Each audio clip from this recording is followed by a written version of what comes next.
My girlfriend posted, "Date night with Bae," with another man's arm around her while I was on a business trip. I didn't call.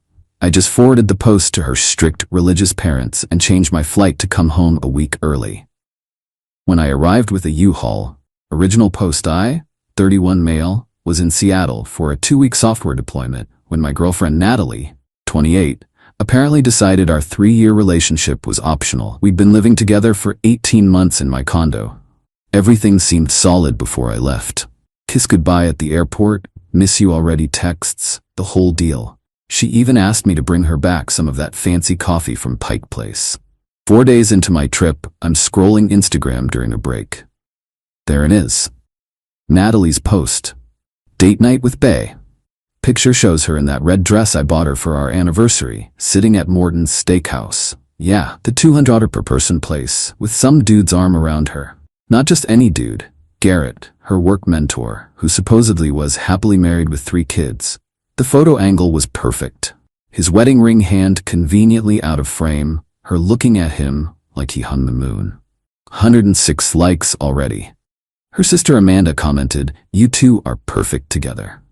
I sat there in my hotel room staring at my phone. 3 years. 3 years of building something, and she posts evidence of cheating like she forgot I existed. Or worse, like she didn't care if I saw. My first instinct was to call, scream, demand answers. Then I remembered who Natalie's parents were. Robert and Diane, old-school Southern Baptists who still thought we were sleeping in separate bedrooms, who made us sit through a 2-hour lecture about living in sin when they found out we'd moved in together, who Natalie had been lying to for our entire relationship about basically everything, from us sharing a bed to her weekend wine tours with friends. So I didn't call Natalie. I screenshot the post, opened Facebook, found Diane's profile. She posts Bible verses every morning at 6 a.m. sharp. Sent her the screenshot with a simple message. "Mrs. Morrison, thought you should see what Natalie posted while I'm away on business. I'll be handling our living situation when I return. Ethan." Then I called the airline. Changed my flight to come back a week early. Cost me $400 but worth every penny. Booked a U-Haul for pickup the day I landed. Called my buddy Craig, who'd been crashing on his brother's couch after his own breakup. Me, "Hey man, my condo's about to have a vacancy. Interested in moving in? Rent's $1,200 a month." Seriously, that's incredible. But what about Natalie? She's exploring other options. Oh, she? Yeah, I'm in. When? Saturday. Then I muted Natalie's number and went back to work. Had a deployment to finish. Update 1, the fallout begins. The text started within 2 hours, from Natalie 62 unread. "What did you do? My mom is freaking out. Dad's driving here right now. This isn't what it looks like. Garrett is going through a divorce. I was just being supportive. You forwarded my post to my mother? Ethan, please call me. This is so manipulative. You're ruining my life over a misunderstanding." From Amanda, her sister, 14 unread. "You're such a petty little man. She was just having dinner. You know Garrett's marriage has been over for months. How dare you involve my parents? You're supposed to trust her." From Diane, her mom. "Ethan, we need to discuss this situation. Please have Natalie call me immediately. We are praying for you both." I didn't respond to any of them, just kept working, presenting to clients, running installations, my phone buzzing constantly in my pocket. That night, Natalie tried calling 31 times. I know because the phone kept count. She left 8 voicemails that I deleted without listening. Then came the Instagram stories. She posted a black screen with text, "When someone you love betrays your trust by trying to turn your family against you." Really? I betrayed her trust? Next morning the narrative shifted. New story, for everyone asking, yes, I had dinner with a friend who's going through a hard time. No, I didn't cheat. Some people just want to create drama where there isn't any. Her friends rallied in the comments. "Men are so insecure. He sounds controlling. You deserve better, babe." Meanwhile, Robert, her dad, had called my phone once, left a voicemail. "Ethan, this is Robert Morrison. I've seen the photograph. Natalie has some explaining to do, but involving us was inappropriate. We'd appreciate a callback to discuss this like adults." Like adults? Rich, coming from the man whose adult daughter has been lying to him for 3 years. Wednesday night, Natalie got creative. Posted a photo of herself crying with the caption, "When you're just trying to help a friend through his divorce and your boyfriend accuses you of cheating, trust is everything in a relationship." That's when I almost broke. Almost called her. Then I remembered that dress. That was our anniversary dress. You don't wear your anniversary dress to comfort a friend about his divorce. I screenshot that post too, saved it for later. Thursday, things escalated. Natalie figured out I'd changed my flight, probably from the airline app we shared login info for. The texts got frantic. "You're coming back early? We need to talk before you do anything crazy. Where are you staying?" "Ethan, I know you're reading these." "Fine, I'll be at the airport when you land." You can't just throw away 3 years. Friday was quiet, too quiet. No texts, no posts, no calls. That worried me more than the bombardment. Saturday morning, my plane landed at 9 a.m. As promised, Natalie was there at baggage claim, but not alone. She'd brought backup, Amanda and, surprisingly, Garrett himself. Natalie ran toward me. I sidestepped. "Ethan, please, let me explain." Garrett stepped forward, trying to look authoritative in his designer polo and khakis. "Hey man, this is all a misunderstanding. Natalie and I are just friends. I'm going through a rough divorce, and she's been supportive." "Cool story. How's your wife feel about your friendship?" "We're separated." "Since when? That's personal." "Was it personal when you had your arm around my girlfriend at Morton's?" Amanda jumped in. "Oh my God, it was just a photo. You're being so dramatic." Dramatic is posting date night pics with another man while your boyfriend's out of town. I'm being practical. Natalie, tears streaming. "Can we please just go home and talk?" "You can go to your home. I'm going to mine." "What's that supposed to mean?" "Check with your parents. They seem concerned about your living situation." I grabbed my bags and headed for the exit. They followed. Natalie crying, Amanda yelling about toxic masculinity, Garrett trying to broker peace like some kind of bootleg UN negotiator. At my truck, Natalie grabbed my arm. "You can't kick me out. I have rights." "Mean? You're not on the lease. You're a month-to-month guest. Here's your 30-day notice." I handed her the formal eviction notice I'd had Craig print out. Yeah, I came prepared. Her face went white. "You're seriously evicting me? You have 30 days to find somewhere else, or move back with Robert and Diane. I'm sure they'd love to hear more about your supportive friendship." Update 2. Moving day. I drove straight from the airport to U-Haul. Craig met me there with 2 of his buddies. Natalie had beaten me to the condo, probably broke several speed laws doing it. When we pulled up with the truck, she was on the balcony, phone in hand, recording everything. "I'm documenting this harassment," she yelled down. Craig looked at me. "Is she serious?" "Very." We went up. I unlocked the door to find Natalie had barricaded herself in the bedroom. Classic. "Natalie, we're here to pack my things. You can stay in there." "Your things? Half this stuff is mine. The furniture I bought, the TV I bought, the kitchen appliances I bought, those things? I contributed. You bought throw pillows and that wine rack. They're yours." We started packing my stuff. Everything I'd paid for, which was basically everything except decorative items and her clothes. The couch, the dining table, the entertainment center, my gaming setup, the bedroom furniture, except the bed. I'm not that petty. Natalie emerged when she heard us moving the TV. "You can't take that. We watch Netflix on it." Craig's buddy filmed her meltdown. "This is going on TikTok, right?" "Please don't," I said. Last thing I needed was to go viral. Natalie called the police. Of course she did. 2 officers showed up about 20 minutes later. Natalie ran to them immediately. "They're stealing everything. He's leaving me with nothing." The older cop looked tired already. "Ma'am, is your name on the lease?" "No, but did you purchase these items?" "We purchased them together." I showed the officers receipts on my phone, every single purchase in my name, my credit card. The younger cop nodded. "Sir has every right to remove his property. Ma'am, do you have somewhere to stay?" Natalie started ugly crying. Not regular crying, the kind with snot and hyperventilating. "This is financial abuse." The older cop, "Ma'am, breaking up isn't abuse. Let them finish and sort the rest out in civil court if needed." That's when Robert showed up. Full suit on a Saturday, looking like he was ready for church. He surveyed the scene. U-Haul, boxes, crying daughter, police. "Natalie Marie Morrison." She froze. When Robert uses the full name, someone's in trouble. Dad, he's being more patient than I would be. Officers, thank you.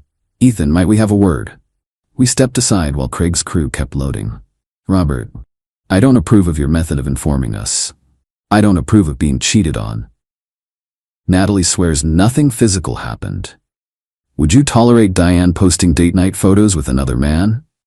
His jaw tightened. No, I would not. What would it take for you to reconsider?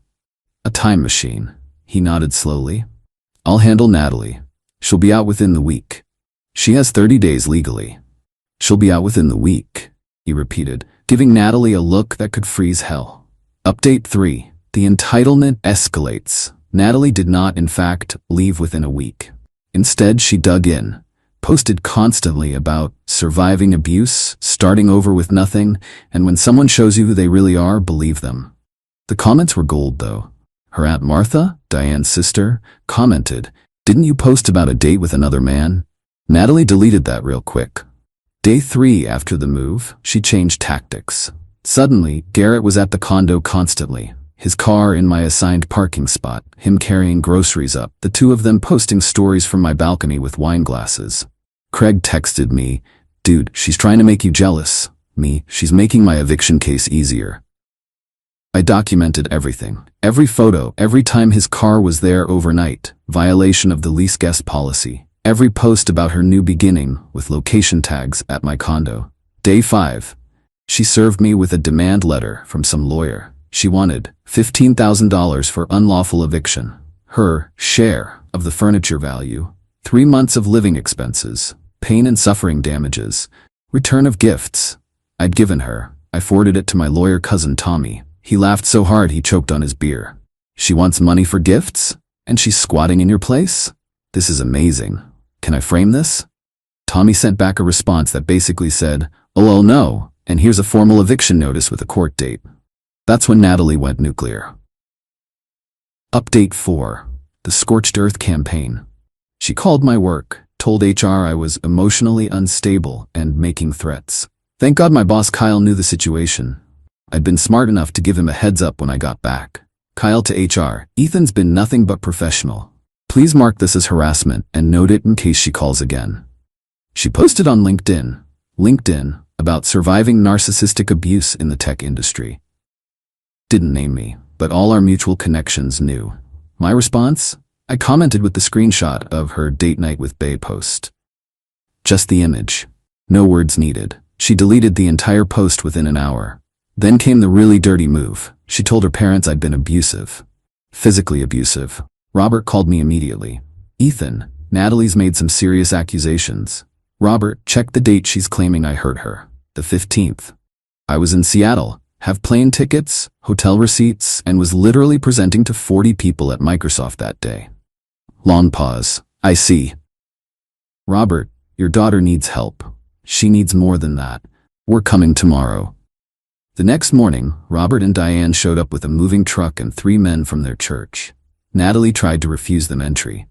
Diane, in the sweetest southern voice, "Honey, you can either pack your things like a lady, or we'll pack them for you. But you're leaving this poor man's home today." "You can't make me." "Actually, we can. Either you come with us, or we stop paying your car insurance, your phone bill, and that credit card you think we don't know about." Natalie's face went through several colors. "You're choosing him over your own daughter? We're choosing not to enable a liar.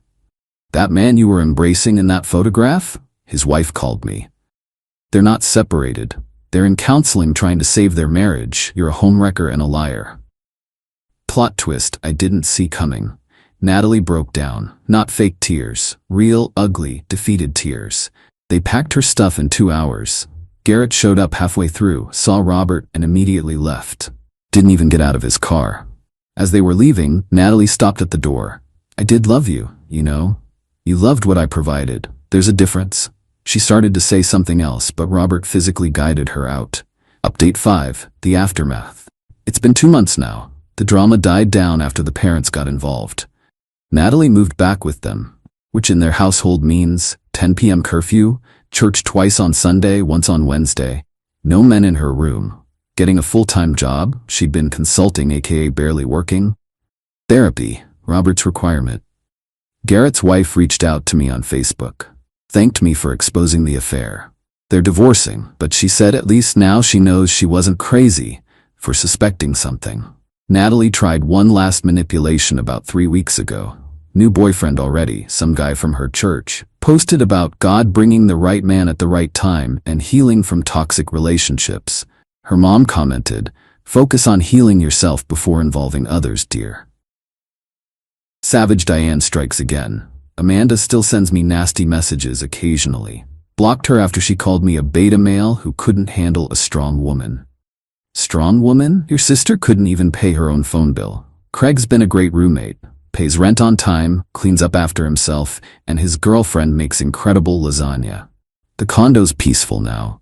No more drama, no more lies, no more finding out via Instagram that my relationship is optional. Last week, I ran into Natalie at Target. She was with her parents, looked like she'd just come from church. She saw me, started to approach, but Robert placed a hand on her shoulder and steered her away. Diane nodded at me though. Respectful acknowledgement. Final update. Got one last text from Natalie yesterday. She'd gotten a new number, probably specifically to contact me. "Ethan, I know you'll probably delete this, but I need you to know I'm in therapy now. I understand what I did was wrong. Garrett wasn't worth losing you. I know you'll never forgive me, but I wanted you to know I'm working on myself." I didn't respond. What's there to say? But here's the thing. She still doesn't get it. Garrett wasn't worth losing you means she still thinks it was about choosing between two men.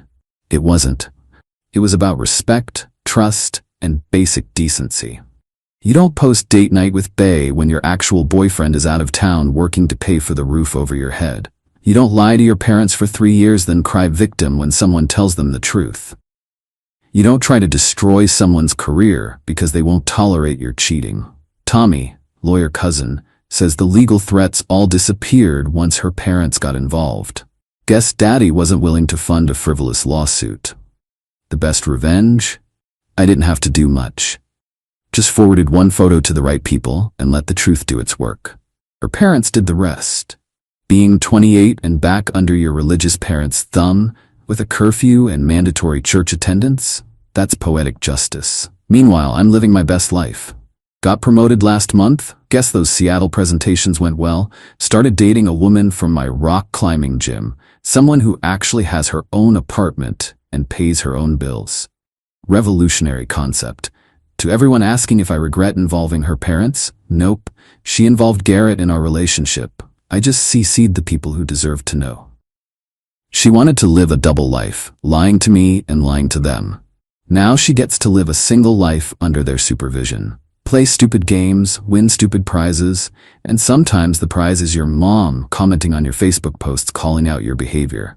Thanks for following along, Reddit. Remember, when someone shows you who they are on social media, screenshot that shiz. You never know when you'll need receipts.